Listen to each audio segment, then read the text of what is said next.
Hi, my name's Jean and I'm a ranger with Hampshire Countryside Service.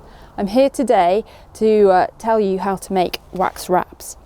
These are a great reusable alternative to cling film, so you can wrap your food in them and you don't have to chuck them out every time. So the first thing you need is a tray. Don't use your best baking tray, it's going to get wax on it, so if you're going to do lots of them, then you can have a special designated tray for it.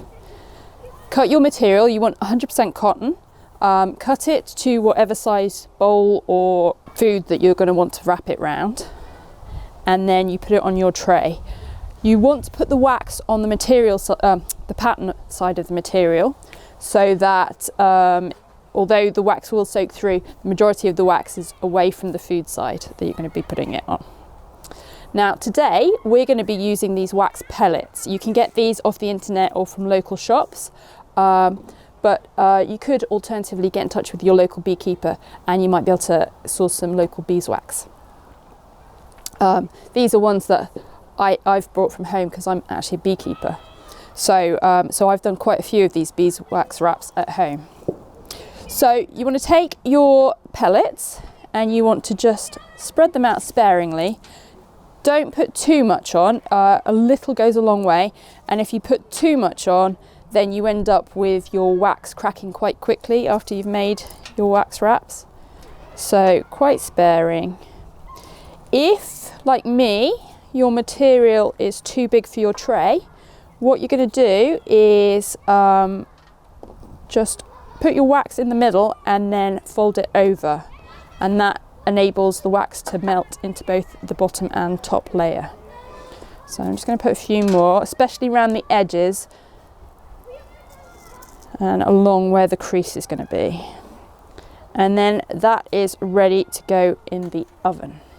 Today we're using a pizza oven, but at home you'll probably use a normal oven.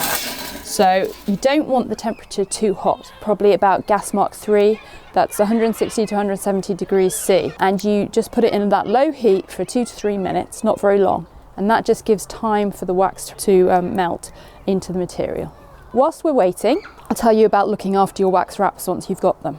All you've got to do is wash them in a cool soapy water and leave them to dry, and then they're ready to use again.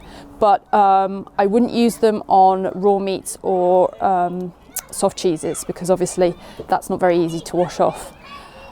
Every 2 to 3 months, then you would just stick it back in the oven, just give it a quick melt, and it's ready to use again. You can just melt them every 2 to 3 months and reuse them in that way. And then after a year, you'll know if they're starting to look like they need to go in the bin.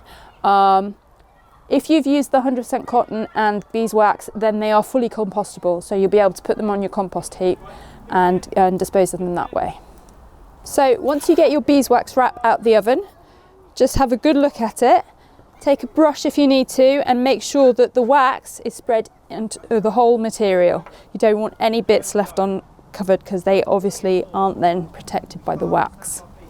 And once you've done that, just waft it around to let the wax dry. Only takes a few seconds, and then they're ready to use. So grab your bowl of food, take your wax wrap, and then using the heat of your hand, you can just melt the wax enough to create a seal where it folds over itself. And that is your alternative to cling film.